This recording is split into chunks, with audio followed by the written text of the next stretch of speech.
We are tired of being beaten every day. We're all Africa. South Africa's never been better than Zambia. Which one? We want the ambassador to address us. We are tired. Enough!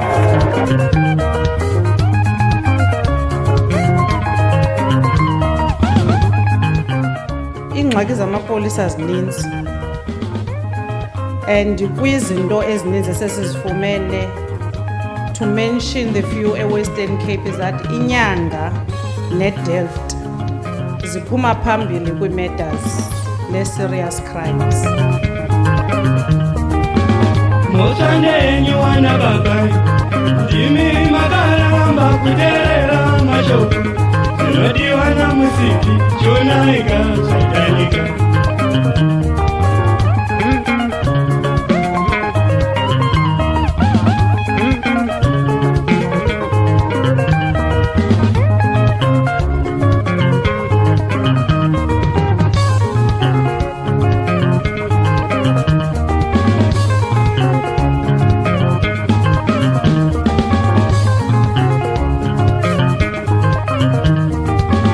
Motanenyi wana babai ndimi magaramba kuderera mashoku zinodiwana musiki chonaiga satanika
Zimbabwe goes to an election on August 23.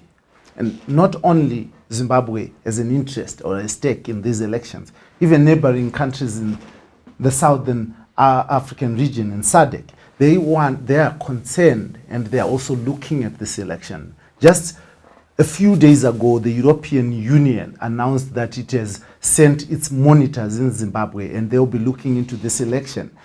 For a country to sit among the table of nations and to be able to have a voice, they must hold credible democratic elections that allow the citizens to have an amazing social contract. Governments must govern by consent. Now, this week on the Free Talk, I cross over to South Africa to speak to the EFF. They have expressed an interest in this election. In fact, they have called out the president of this country, President Emmerson Dambudzo Mnangagwa, and they've accused him of trying to stifle democracy. Is he trying to stifle democracy? Is the EFF trying to step into Zimbabwean geopolitics? Are they crossing the lines of sovereignty? These are the conversations that I have with the EFF just after this break. This will always be the Free Talk. With me, your host as usual, Dara Blessed Mhlanga. I go to South Africa to bring you the answers. So join me after this break on the Free Talk in proud partnership with the Frederick Newman Foundation for Freedom. We are about freedom.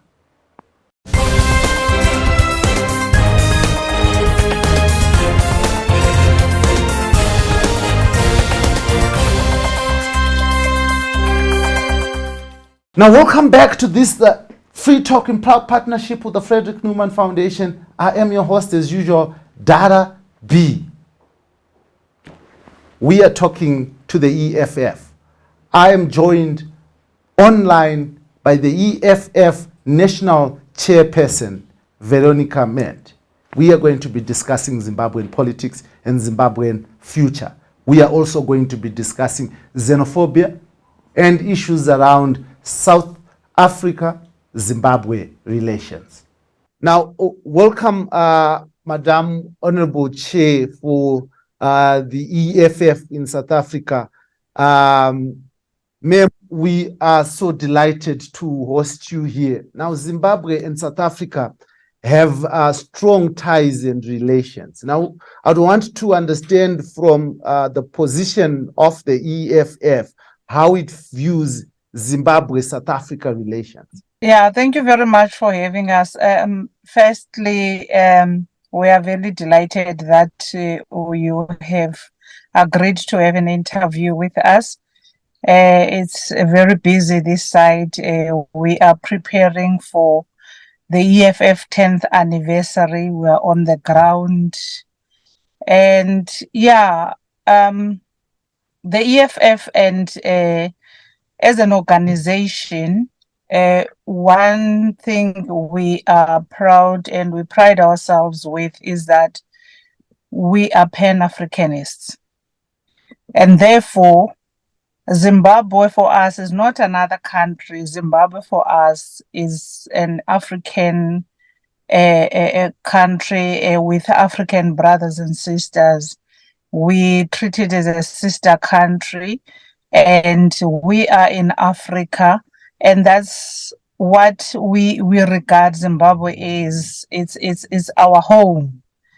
Without Zimbabwe, there's no us, and that's how we relate to the people of Zimbabwe, and that's how we wish everyone else will understand the context of Pan-Africanism, and that there is only one Africa. The fact that there is a place called Zimbabwe, it was something that was imposed on us through the Berlin Conference, and they started creating borders which were dividing us and imposed on us that we are people in different countries, yet we are people in one country called Africa. Amazing. But there's this issue here, Madam Ente. As Zimbabweans and South Africans, we've had this xenophobia. And as elections come closer in South Africa, politicians are using this as a campaign strategy to say Zimbabweans must go back to Zimbabwe and all this. How is the EFF dealing with this? No, understanding the complexities of politics in Zimbabwe and its economic development, and given the state that we are living in a context where we carry our own sovereignties as different countries, as much as we are now pushing for the establishment of the continent to have one continent and be one in trade, one in economy, one in everything. For now, we do recognize that the democracy of Zimbabwe, as well as its own sovereignty, they must undergo the process of renewing leadership of the country and elect new cabinet, new president, and have a new term of parliament which is going to govern the entire Zimbabwe and give it a new mandate in terms of economy and in terms of its own well-being of the people. So it's very important for Zimbabweans, those that are the descent of Zimbabwe and of Zimbabwean origin, to make sure that they cast a vote, they have a voice, and democratically so be allowed to choose a government of their choice, be allowed to choose a government that they feel it's suitable for Zimbabwe to go forward. So if it means that Zimbabweans must go home from every corner of the country. And that's what the EFF is also advocating for, that all Zimbabweans must go home, cast that vote. You are welcome to go back wherever you were, for whatever reasons that have made you to leave Zimbabwe and go to whichever country you've gone to. But for now, we encourage and motivate all Zimbabweans that go back home, make sure you cast a vote, make sure you have a voice, and make sure that you choose a government that's going to take your country and your economy and your well-being forward. And as the EFF, we also added that we are free to assist anyone who needs assistance in terms of transportation to go to Zimbabwe, and making sure that they can then come back to South Africa if they feel a need to come back to South Africa. Okay, so I was looking at what the ANC Secretary General said. The ANC Secretary General was saying that half of South Africa is now Zimbabwean, and he was pushing what many have viewed as a xenophobic attack just to gain votes ahead of South Africa elections. It's very shallow, also very insufficient to use such way perpetuate xenophobic attacks and xenophobic mentality. When you're dealing with issues of Zimbabweans and the effect that there's elections, you should be encouraging the people of Zimbabwe to go and exercise their rights to vote, and they exercise their right to go and choose a government. However, you cannot use the presence of Zimbabwean origin brothers and sisters in South Africa as justifying a means for your government to be failing to provide for the citizens of the country. There's nothing that the Zimbabweans have done wrong in South Africa. We have to deal with our issues as South Africans, and the government must never run away and try to justify its failures through the presence of the foreign nationals in our country, whom we as the EFF, we do not agree that they are even foreign nationals. It's brothers and sisters that are in Africa. There's nothing foreign about a Zimbabwean being in South Africa. You are still in the same continent.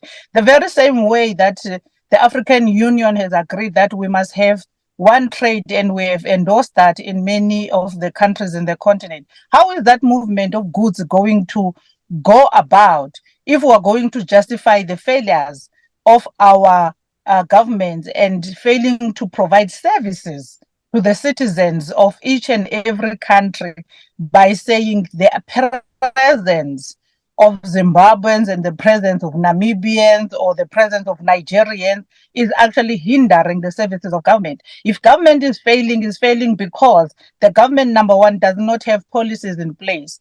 There is always a xenophobic mentality that people of Zimbabwe are taking jobs in South Africa. Which jobs are taken by Zimbabweans in South Africa that South Africans cannot take?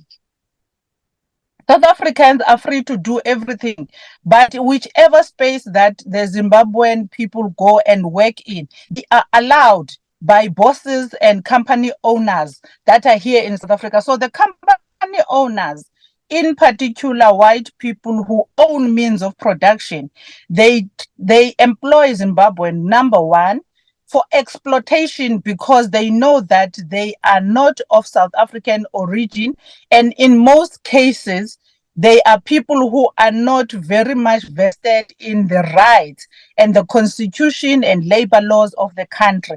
Therefore, they use them for exploitation means and for making quick cash, and at the expense of laboring the people of Zimbabwe.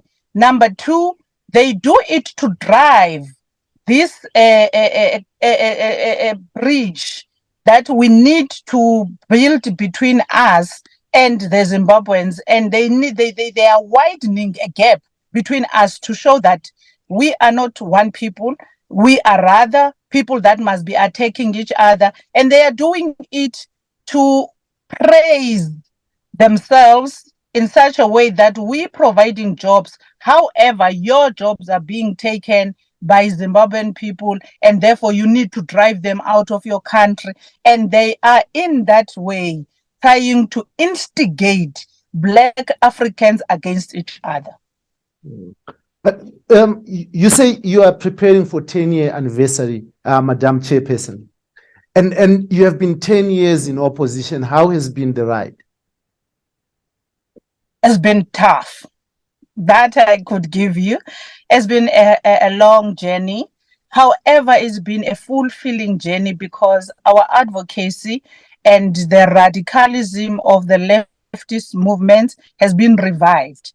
We have brought back Pan-Africanism back to the agenda. We have brought back what South African citizens have adopted as a freedom charter that was chanting a way forward for the better life of every Black child in South Africa. We have revived on the agenda, the item of the continent, and making sure that the massive development economically of Africa means that all of us, we are going to be at a better position and be able to live the life that we have been wanting to. So it has been a fulfilling journey as much as it has been tough. However, we do not stop advocating for a Black child. We do not stop telling the people that the issue which Zimbabwe have been driving successfully, the issue of land, is the issue that all of us we have to confront, is the issue that all of us we must address, is the issue that is going to free all of us, because without land, there is no economy that we are going to build, because every economy is built based on the land. And if we are still dispossessed as Black people, there is no economy that we are ever going to break. There are no industries that we are going to build. There is no state that is going to be successful if its own people do not have access to land in order for them to develop themselves. But you face what we call traditional revolutionary political parties, which is something that is a unique issue around Africa, where those political parties that were involved in the revolutionary war to bring in upon democracy believe that they have the right, them alone have the right to govern the country. How have you tackled that resistance? It's not an easy journey, but what is most important, number one, is conscientizing society in order to have their backing.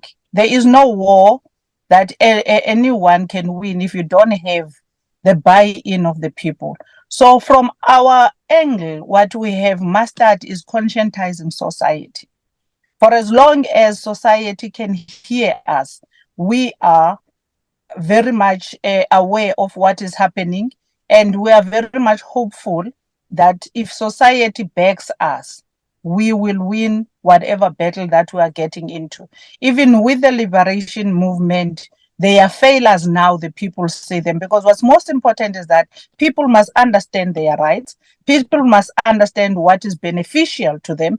People must understand that without the land, without education, without proper sanitation, without proper shelter, which the government is responsible for, then your stature in society as a human being is the dignity is not being taken care of. So restoration of the dignity of a Black child, in conscientizing them as well of what is it that is beneficial to them, what is it that is a function of a state, and what is it that the state should provide to the people.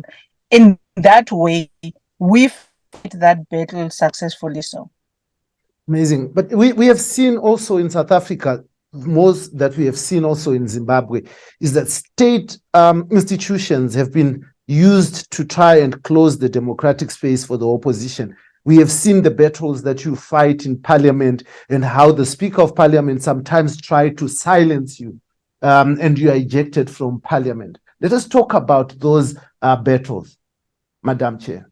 Yeah, because of the issues of majority. And at one instance, my brother, we took that particular stance of majority and how the speaker deals with opposition when the opposition is raising thorny issues and issues that do not make them comfortable. We have taken it to court, and in actual fact that our courts, the Apex Court, ruled that majoritarian rule should not be used and it should not shadow over the issues of national importance. And we've mastered the art of raising the issues of national importance in Parliament. And remember that Parliament is the highest stage of protest.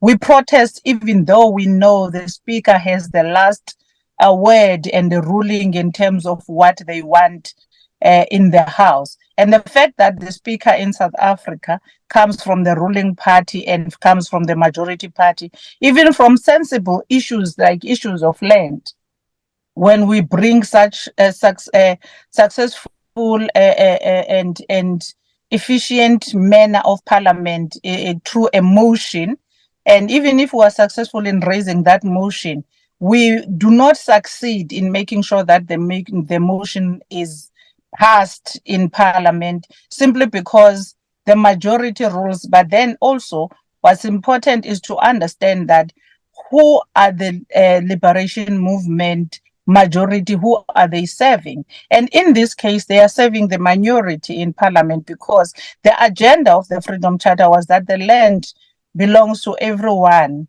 who works it. And who works the land in South Africa is us, the working class, is the black child that has been in the rural areas, is the people that have been working in the mines, digging the minerals.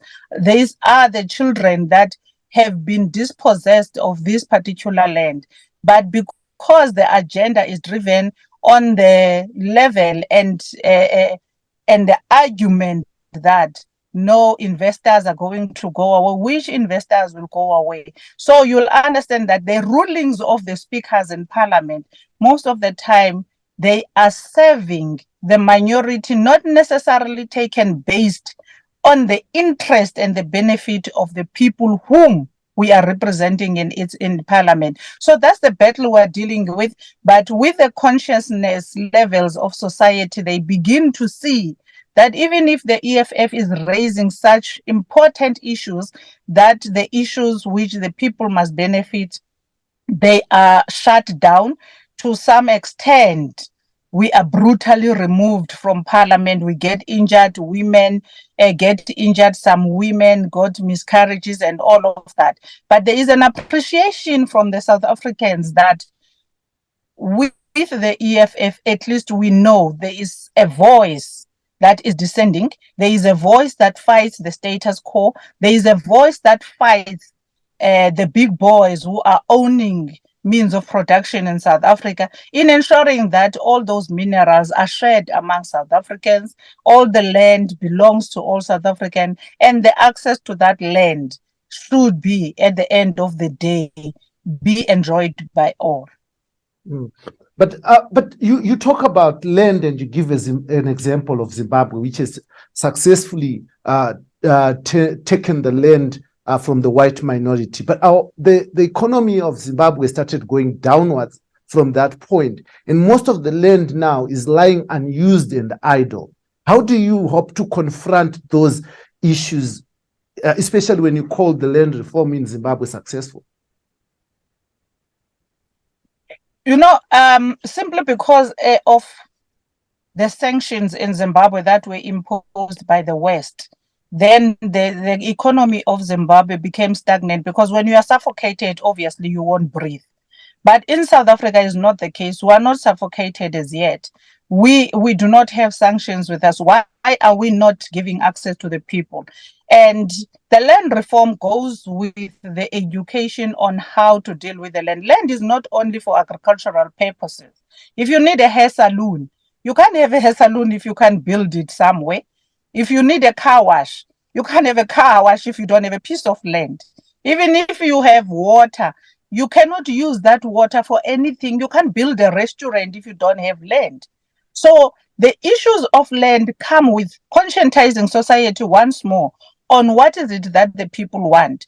When we were doing the rounds and consulting society and the communities in South Africa in terms of amending the constitution, people came out and all of them told us in one voice, give us the land, because we don't only need the land to reside in. We need land for agricultural purposes. We need land for our businesses. We need land for schools. We need land. Even government needs land to build better houses for people.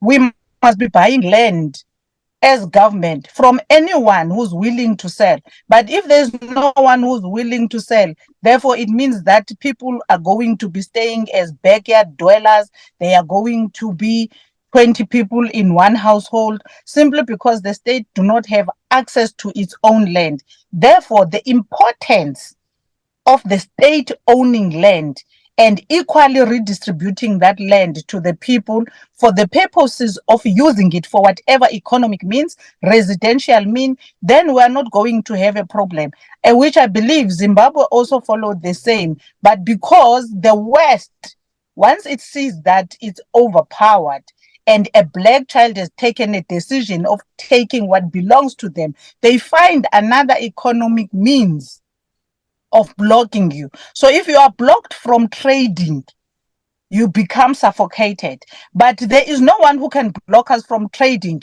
if we become one Africa, because we're going to trade with each other. We then have one currency, and that one currency is going to build this country. So this is why it is important for all of us to pull in the same direction and appreciate where people have done successfully. Appreciate Zimbabweans for standing their ground and not allowing being bullied in their own land and taking their land back. But the fact that you can produce anything in your land and you do not have a market to take it to, therefore it erases and renders that whole process a very process that is going to fail, because if there's no one to consume whatever product you have, you are going to have excess of that product, and you are going to have to run out of money to do anything else if ever are not productive in it. So people in Zimbabwe would actually say to you that the issues around the collapse of the economy is actually centered around corruption and not necessarily sanctions, because Zimbabwe has a lot of quotas in terms of selling its produce in the European Union, which is very open, and Zimbabwe has been failing to feed its own people because it can't even produce enough locally. Now, what would you say if someone was to push back like that? No, corruption is just a disease in Africa. I would accept that argument. And corruption, every country in Africa, we need to find a way and a remedy around this. But a remedy also centers around having governments that are accountable. Because if we do not have a direction in terms of policy, especially with our monetary policy and economic policies of our countries, and have a proper direction on how we manage that ground, because it also creates monopoly.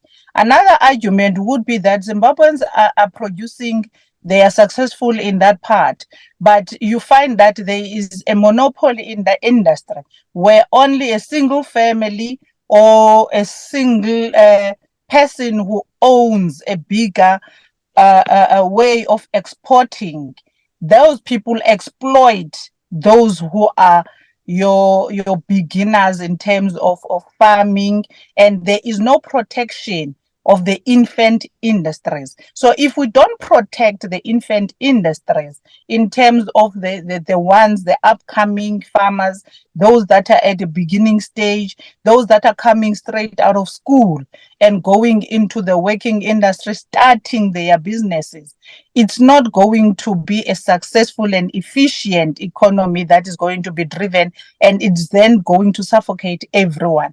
So I would accept that, but the disease and the sickness of corruption is driven by the policies of the state and not holding people accountable because they are friends of people in power. And if we don't remove the people in power whom are perpetuating and allowing corruption in our spaces, we are going to have a problem. Hence, it is important also for Zimbabweans to go and cast that vote and choose an accountable government that's not going to allow certain families to have monopoly over the economy and have the rest of the population languishing in poverty, have the rest of the population struggling and not even have that quality education that Zimbabwe used to have. Do you think that the Zimbabwean government is not accountable to its people? I would say no, because why would most Zimbabweans leave Zimbabwe? If ever we had a government that takes care of its own people in Zimbabwe, we would have every Zimbabwean having an appreciation and an interest and be motivated to stay at home so that they build their own economy. When we drive this One Africa agenda, we drive it with Zimbabweans in Zimbabwe doing everything they are good at in their own country. But because there is a government that sort of like overpowers whatever dissenting voice that is there, that becomes a problem. You have come so strongly, your leader, your commander-in-chief, Julius Malema, has been speaking so strongly on the upcoming Zimbabwean elections, especially attempts to block Xavier Kasukuwere from participating. What is the interest of the EFF in Xavier Kasukuwere coming in as a presidential candidate? There is no particular interest or agenda being driven on anyone who wants to contest. What we are appreciating and what we are advocating for is democracy. Allow democracy to flourish. Anyone who is a candidate enough and a suitable candidate to go and contest, let them be allowed to contest. Let's not use a power to intimidate and eliminate anyone who seeks to contest power. Why are we doing that? Why are we afraid of being contested? Why do we use extreme means and even the courts to challenge people whom are suitable candidates and whom the people are comfortable with to come and contest? Therefore, we say Zimbabwe allow democracy to flourish.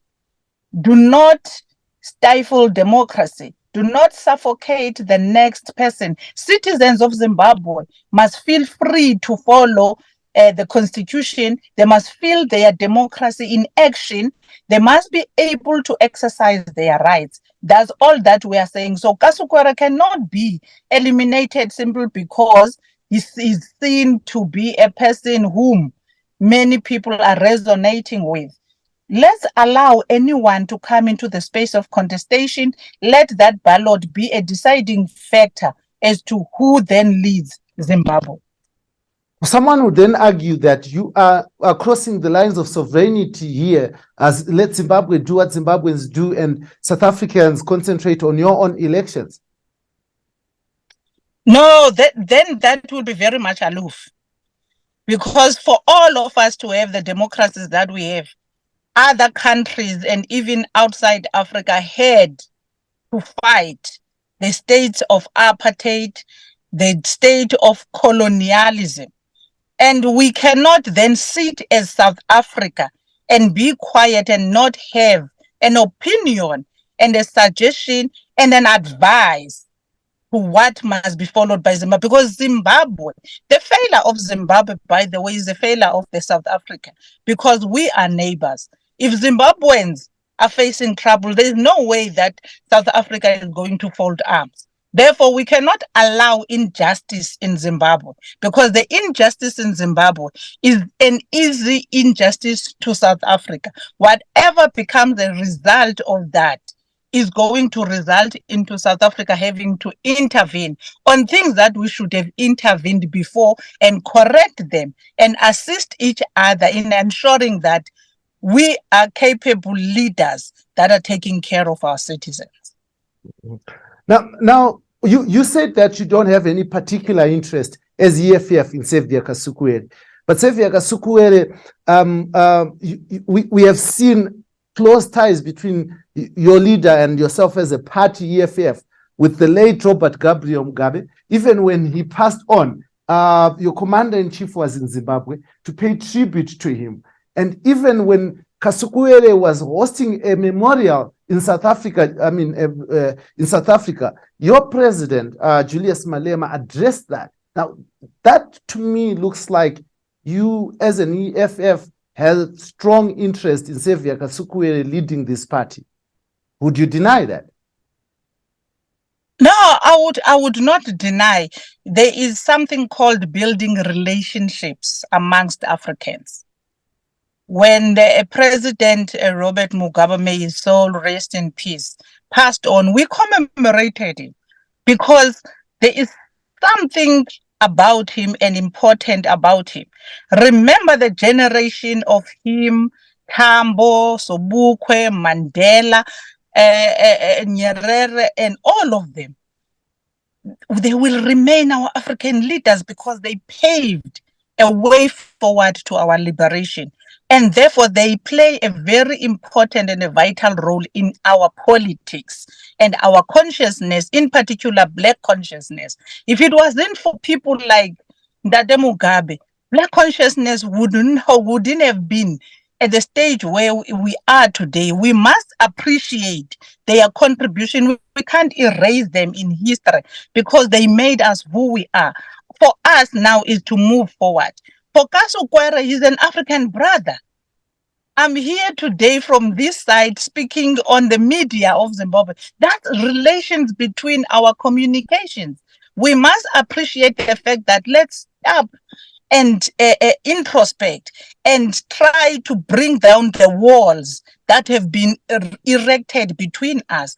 And we do not have anything that is against anyone, but anyone who reaches out to EFF and asks for EFF to address in terms of being Black Africans and advocating for the agenda of being a Black Pan-Africanism and Black consciousness, that is always appreciated by us and is always welcome. Now you talk about what Mugabe, the late, may his soul rest in peace, did to ensure that Black consciousness and Africanism and unity is awoken. But the people who are governing Zimbabwe right now, President Emmerson Dambudzo Mnangagwa, is part of what President Robert Mugabe fought for and represented. But you seem to not agree with them. Why? That's a disease I was speaking about earlier on, people diverting from the roots and the reasons why our liberation movements were established for. You will, if you follow the EFF history and its leadership, you would understand that we were very much a central part of the ANC. But because people divert from the original agenda of the establishment of liberation movements, and they distract themselves through corruptions, through trying to find the way of embezzling funds, through using power for their own upward mobility, then we start to have a problem. Why under the leadership of Emmerson Mnangagwa things are not changing? Why is the land question in Zimbabwe, just like you asked earlier on, why isn't it used to the benefit of the people of Zimbabwe? Why is corruption still a big problem in Zimbabwe when we have a president? It's very similar to South Africa. When we left the ANC because it has diverted from its origin. It has diverted from the question of land. It has diverted from the question of building a massive economic development of this country and the African state. It has diverted from offering free education and healthcare to our people. It has diverted from protecting infant industries so that our people can have their own way of living.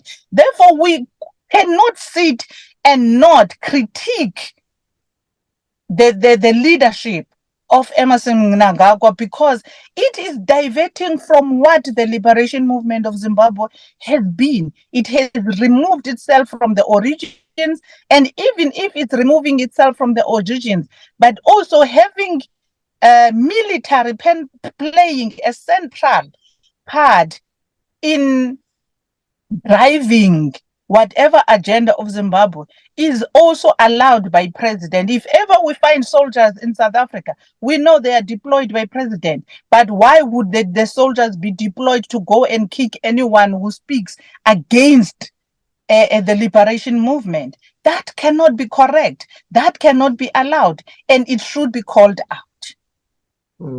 Now, I once spoke to your president, Julius Malema, when he was in Zimbabwe, paying his respects to the late president who was ousted in a coup. And I spoke to him about SADC and AU and their role in ensuring that democracy thrives and prevails in Africa. And he did not have kind words for SADC and AU. He said that they're old people protecting each other. Do you think that SADC and AU can actually play a useful role in watering the tree of liberty in Africa? Number one, if SADC can transform into being a parliament and not a forum, right now it's just a gentleman's club where we come, we sit, we have a trip to whichever country of SADC, we sit there, we talk, but we still continue keeping the sovereignty of each country. You can come here and be with us. Even if you kill people in your country, we have nothing to say about that. It should be a platform where we can call out each other. It should be a platform where our economic development is enforced. If we say Zimbabwe has got excess of maize, the excess of maize in Zimbabwe must be consumed in Tanzania, must go to Malawi, must go to Botswana, must go to South Africa. And that policy must be enforced and followed up, that all these countries are agreeing in one economic perspective and one path in terms of developing each other. But now you can sit there and have Zimbabwe excess of maize.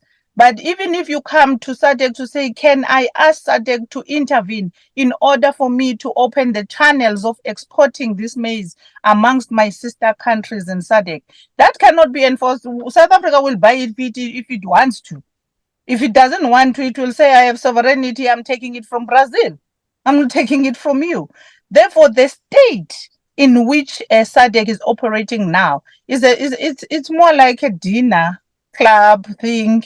You come there, it's not effective until they become a parliament that can enforce laws. Those model laws are laws that should be now enforced, like ECOWAS is doing. We should hold each other accountable. And when we come back to a SADC parliamentary, a sitting, it should be the matter of, why didn't you take the maize of Zimbabwe when it was agreed and a resolution of this parliament that whatever excess maize Zimbabwe has must export to South Africa, and we must exchange goods as SADC countries. We must exchange policies. Even if SADC, I will make an example now. SADC has got a model law on marriages where a child is defined to be anyone less than 18 years old, and therefore no child marriage may be allowed. But you find that there are still SADC countries who are allowing marriages as young as 12-year-olds. And there's nothing the SADC can do to them. There isn't even penalty, because it's sovereignty being allowed, and there is some kind of there's a freedom allowed for every other person to do as they wish. That is why we can't even intervene when we see injustices in Zimbabwe, when we see military beating up people during elections, when we see military doing the things that is not supposed being deployed, because SADC has a law in terms of enforcing the law, and even where militaries are concerned. And we all know from the United Nations, you can't just deploy soldiers, because soldiers are not trained to curb crime. They are trained for war. The moment you unleash them, you are saying, go kill people. But we can't intervene on the extreme measure of the president of Zimbabwe unleashing military personnel on its own people when it's not trained to deal with issues of minor corruption, minor crime, minor this. We see people being killed on the streets, beaten brutally. So what I'm trying to illustrate here is that indeed what President was saying, SADC has no teeth. It can't do anything. So is AU, so is the PAP. PAP is now starting to look after the affairs of the African continent. There is still many stumbling blocks as far as them intervening in each other's countries. Do you think that in their current state, are these organizations are they supposed to continue to exist in their current state? You know, the establishment of the AU when it was the Organization of African Union, and the very, very same approach which came with the idea that let's be one Africa. That's the only way we're going to win this. If we go back to the roots and follow the idea that let's be one Africa, let's have policies that are common to each other. Let's have these countries, but let's not have borders amongst ourselves so that we are able to hold each other accountable. But at this current juncture, you are going to see a lot of wrong things where one country allows this and then the other country doesn't allow that. And then the other country tells you, you can't interfere here. So yes, these structures are necessary for governing purposes and for guidance. Parliaments should always meet under SADC and should find a way of common purpose. What is it that we are looking for? How do we direct our policies? We can't allow a law in South Africa that says a girl child can be married at 15, but a law in SADC says no, you can't get children be married at the age of 16. Every child must be married at the age of 18. How do we follow that through? How do we make sure that all those things are done? These structures are very important so that all these parliaments can be held accountable and cannot use majority to stifle the debate in parliament. If the debate is driven from a point of a SADC or AU, it should be a matter of how do we implement it as parliament and not debate it afresh, because when it's debated there is for the interest of Africans. Yes. So I was talking about liberation war movement political parties who continue to protect each other because they know that if, for instance, Zimbabwe was to say to call out their colleague in the ANC, Cyril Ramaphosa, for doing something wrong, what it basically means is that when the same things happen in Zimbabwe, Cyril Ramaphosa will not also call out Zimbabweans. So this relationship that has come from the war, from this liberation struggle, is it maybe the center of SADC not being able to effectively call out each other? Yeah, indeed, there is a truth in that. Also there is a true research that liberation movements, after 20-25 years, fatigue kicks in, and the elements of corruption and the elements of people who are driving and diverting the agenda and hijack liberation movements becomes the order of the day. Because, once it's 20 years, it means the leaders that were leading it and giving it guidance, their term of office in most cases come to an end and new faces come up. But the problem is that the new faces that come up, they come up with certain agendas and they seek to divert everything and rewrite the founding principles of liberation movements. And at that stage, that is where it's necessary for many countries and many political parties to make sure that they successfully go to elections and unseat anyone who seeks to divert an agenda of any country, in particular the liberation movements that have helped us to gain our democracies. And now our democracies are being given out back to the people who were oppressing us through the utilization of power, which we think is black. So even if it's black faces that are leading liberation movements, they must be unseated for the order and ensuring that we continue with the legacy and we continue with what the people were fighting for when the liberation movement assisted to take each and every country to its own democracy.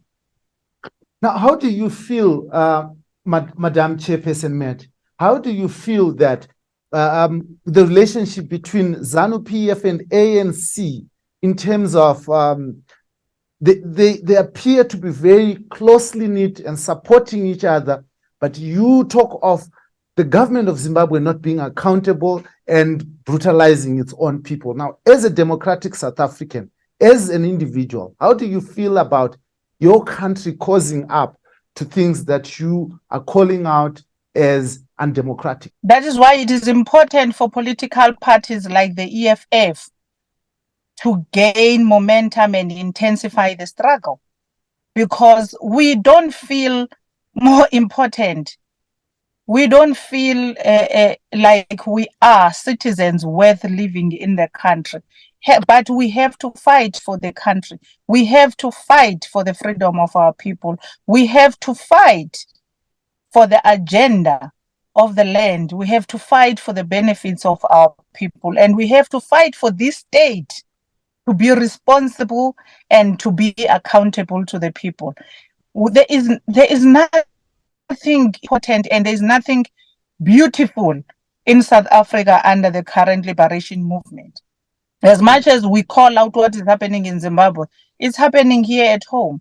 I'll give you an example. When EFF went to protest for the issues of load shedding, and we called it a national shutdown on the 20th of March, the state came out guns blazing, unleashed military, police, every law enforcement onto the fighters. That's not democracy, because protest is protest. Allow people to protest. Allow people to protest wherever they want to protest. You cannot be a state that's dictating to the people how to protest against you. Those are showing the elements of dictatorship. And therefore, I'm trying to say to you, there's nothing different between the two, and the two must be unseated. They must be unseated from office. I mean, so you are telling me right here, right now, Madam Mente, that the EFF would be very happy to have Emmerson Dambudzo Mnangagwa and his government in Zimbabwe unseated? Yes. If ever the people of Zimbabwe wants a different government, a government that is willing to work for them, so be it. He must be removed if ever he has an agenda that is not serving the people of Zimbabwe. And currently, the people of Zimbabwe are not happy. The people of Zimbabwe under its government, they are not even in Zimbabwe. They are leaving Zimbabwe in numbers. They must go back to Zimbabwe. They must go and fight. They must go and cast their vote and choose a government that's going to be accountable and save them. I mean, you have been looking, no doubt, looking at the Zimbabwean election that is going to be held on the 23rd of August. In your view, do you think that the playing field is level and allows for the thriving of democracy? No, not with what is happening, the environment that is there now. The environment which is created is very intimidating. We already have seen with the attempts to remove Kasukuwere and all of those things. Let democracy thrive. Let everyone who wants to contest, but it's not an easy field. It's not leveled. However, be that as it may, all political parties that want to contest in Zimbabwe must go and contest. I want to hear from you what advice you would give to opposition political players playing in an unlevel playing field. There is only one advice we give to the people. Once you establish a political party, you establish it on founding principles. And those founding principles, as much as they are established by the few who started the party, seek to change the lives of the people. Anything that's beneficial to your people and you believe that is going to help your country to thrive, go for it. Make sure that any stumbling block that's on your way, you find a way over it, you find a way around it, but meet your destination. And your destination is the day of elections, and ensuring that your name is on that ballot paper and making sure you campaign. Let Mnangagwa allow people to campaign freely. Campaign, you are going to meet hindrances, you are going to meet stumbling blocks. You must find a way around those issues. We do that in South Africa on a daily basis, posters being taken down, being taken to court for petty things, but always find a way. For as long as you believe that you stand for the truth, you stand for your people, you stand with your people, and you only wish the best for your people and that they will all benefit once you are in government, go for it. Amazing. Now, for the 10-year anniversary, what do you have in store for the people of South Africa and for your friends in Zimbabwe? Even yourself, my man, you are invited. We have quite a lot. We have started 2 months ago with the activities and the build up to the 10th anniversary. Even now, I was driving from where we are going to have the actual day of the 26th of July in Marikana. I think you know the history of Marikana, where the 34 miners were brutally massacred by the state, and we fought for those miners. We fought for the widows to find justice, for the families and the workers that were injured. We helped them to go to hospitals. We helped them to find justice, lawyers, and all of that. So we have quite a lot. On the 26th, we are commemorating the birth of the EFF and celebrating it at Marikana, where we were born. And we continue. We will have a gala dinner where we meet business people and talking to them about funding the revolution and the importance thereof, of funding the revolution, and the only voice that is making sure that a Black child's life and the well-being of a Black child is going to thrive.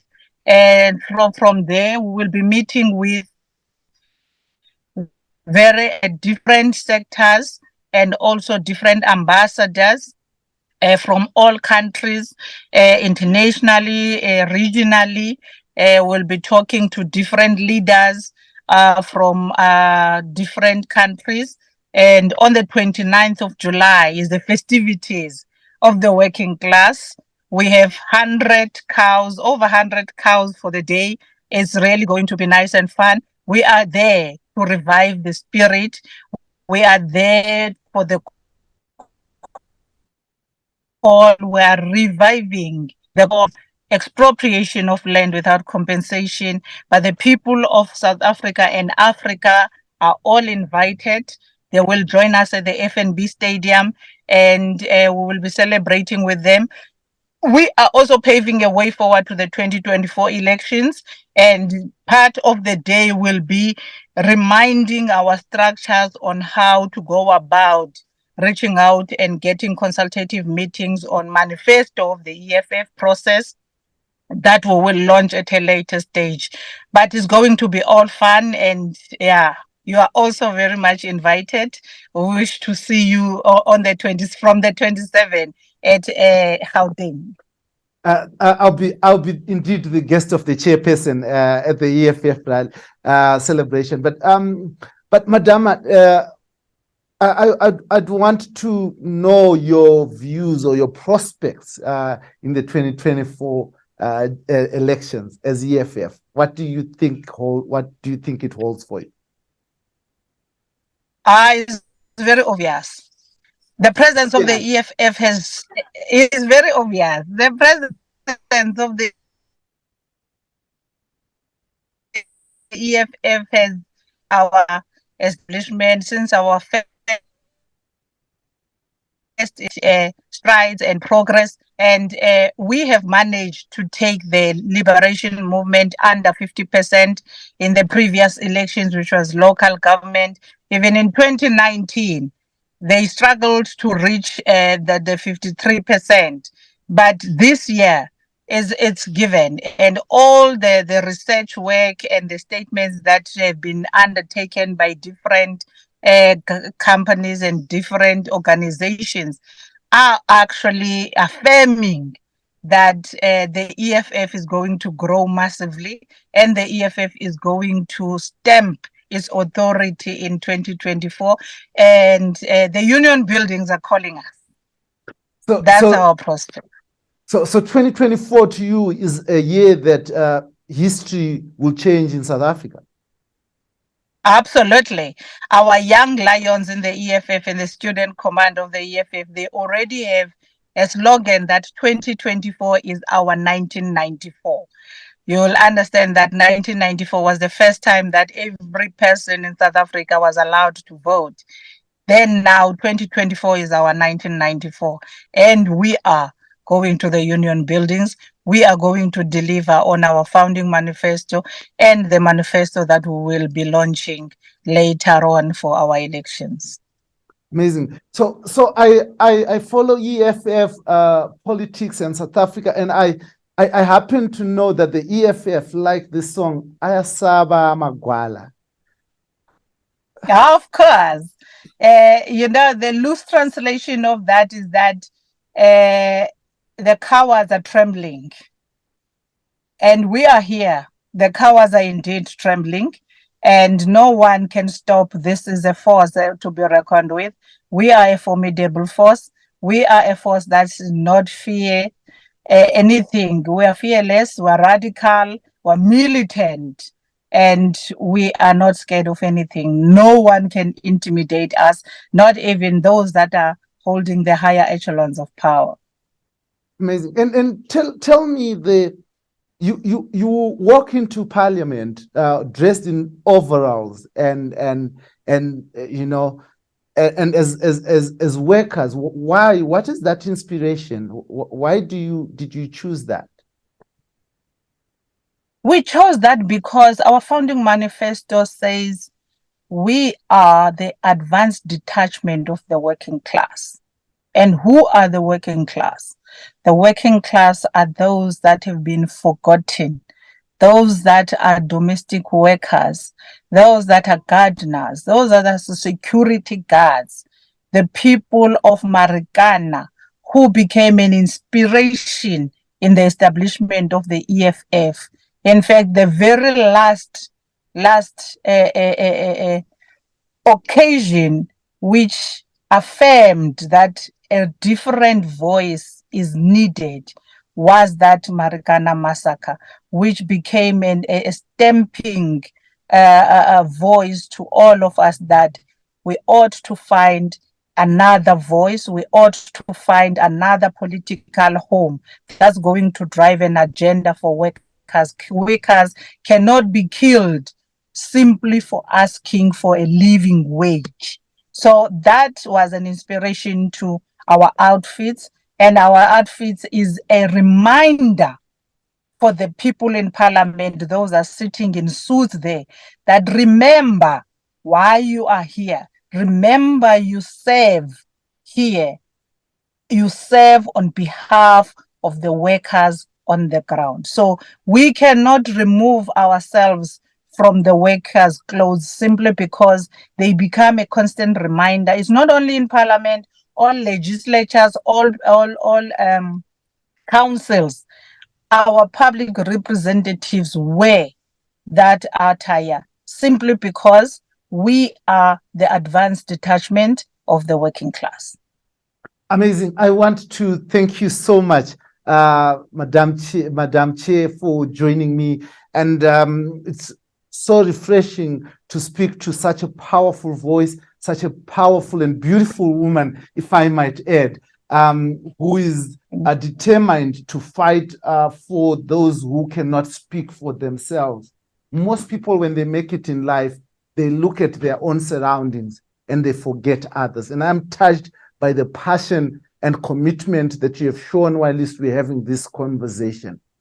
But before I let you go, Madam Chair, maybe I would ask you if you have a message from your heart, not a question that I've asked, but something that you'd want to share from your heart to the people of Zimbabwe, to the people of South Africa, and to the world in general. Thank you very much, my brother. Now, one thing I would say is that Aluta continue.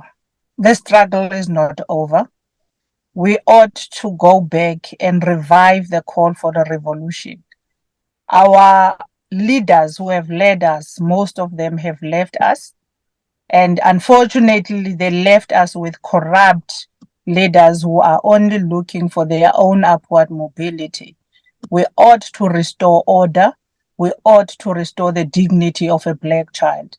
And all of us, if we go out and make sure that we revive the call and the agenda of why liberation movements were formed, what were our fathers fighting for, in particular in Zimbabwe. We need to restore order. We need our Zimbabweans to go back home and make sure that the Zimbabwe is once more the powerful, the Zimbabwe we know, the Zimbabwe we are all proud of. And in the world, everyone in the world must understand that we are the people of the world and we must respect each other. If you see LGBTQI plus community, you are not seeing an animal. That's a human being just like you. We have no position in judging each other. We have no position to decide how people live their lives. For as long as they are not committing any crime, let's respect each other. Let's keep each other accountable and make sure that the revolution continues. Aluta continua. Thank you very much, Madam Chair, and wish you the best in your celebrations and in 2024. I hope to have this conversation with you after the elections in 2024 and would ask you whether the 1994 has been achieved. Yes. Thank you very much. I'll appreciate that. Beautiful. Thank you very much, Madam Chair. Yeah. Thank you for having us. Thank you very much. Thank you so much. Thank you.